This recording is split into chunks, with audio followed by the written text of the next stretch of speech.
Hello there. Thank you for making out time to join me again this week. Always a pleasure to have you here. And compliments of the season, it is that time. Last week, we promised that we will be getting into the DIY session where we will come behind the board and take you through exactly what it takes to write a life plan for yourself. I need all your attention today, and quickly, you need to get yourself a pen or a pencil, as well as a paper or a jotter, because the joy of this session is in your doing it yourself. Okay, but before I get into the details of what it takes to write a life plan, while I was preparing for this episode, it just occurred to me that even the Almighty God needed a plan. Yes, Easter. Easter is about the celebration of the culmination of the plan of redemption. And if God himself had to draw a plan, I'm sure that whatever effort you put into yours will not be a wasted effort. And I pray that you will not miss the significance of Easter as we go into the Easter weekend. So, what do you need? Number one is to get a pen, get a paper, get a jotter. Number two is you need to decide your planning horizon.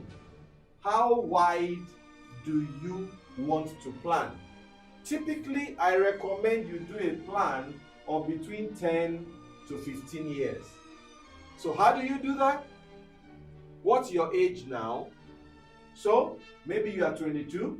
The meaning is, if you want to do a 10-year horizon, add 10 to it, and you are trying to draw a plan that leads you to when you will be 32. And of course, if you are doing the 15-year plan, that becomes 37. Now, this is very, very important.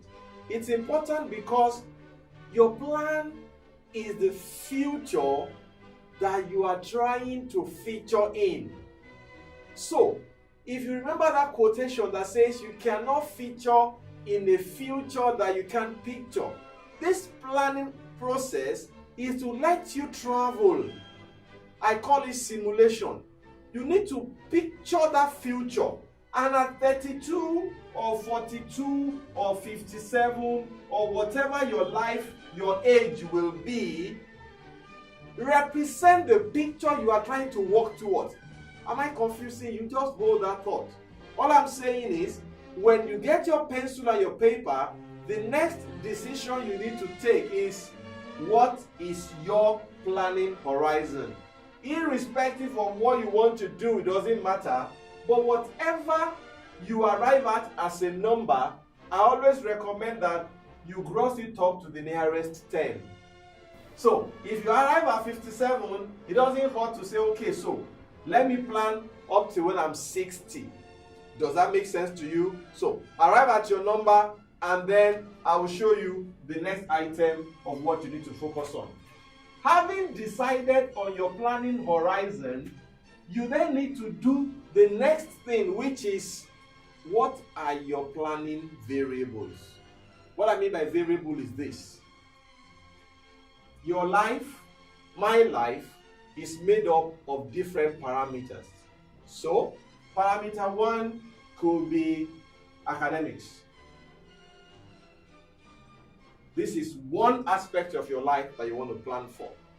Parameter two could be career, if you are already working. Parameter three could be family. Parameter four could even be finances. It does not matter what your parameters are, and the parameters you work with will depend on where you are in your life's journey. So, for an undergraduate, a jambite, listening to this episode, your planning horizon is largely around, how do I finish school? How do I get a job? How do I get successful in my career? This may not be very heavy. This may not even feature at all, but this will be high, this will be high. For somebody who's listening to this, who's already out of school and is married and is just now about to pursue career, this may be very low, this certainly will be very high, this will be very high, this will be very high. What parameters you plan with is always a function of where you are in your life journey. So, haven't gotten your pen and your paper, haven't decided the planning horizon, whether it is 10 to 15 years, you then need to decide what are the planning parameters that I am working with. Am I making sense so far? Awesome. Then, when you have decided the planning parameters, why I am making this distinction is that yours may differ from mine or the next door neighbor depending on where we are in our life journey. But once you have decided what you want to do, then we go to the very next thing, which now makes it very, very interesting, which is where the real work is. And what I'm about to tell you is not very conventional. I call this reverse planning. Yes, reverse planning. Typically, what you probably know when you want to make a plan is to say, I am here. Okay? So, I do a plan for this year, and then I do a plan for next year, and then I do a plan for this year, and usually by the time you get to the 5th year, many times things break down and you get overwhelmed with it. But that is contrary to what I'm about to teach you. Believe me, this works. It works like magic. So, do you want to know exactly how to sequence this? Do you want to see the specifics of what goes into the actual planning? Then make it a date next week, because then we will now get into the actual of how do you populate the plan and how do you get going, that helps you to know exactly where you are and what you need to be doing. I'm always excited to hear from you. There are about 2 or 3 more episodes, and at the end, we will take as many questions as we receive. So, write in with your questions. Write in with your comments. If you are watching on YouTube, just click that like, click that subscribe. Wherever you are, share and let us know exactly how we are connecting with you. And next week, make it a date so that we can land this and then move on to your questions. Thank you once again. And as usual, T-Mac is still my name. And all I'm trying to do is make a little difference. Thank you. Bye.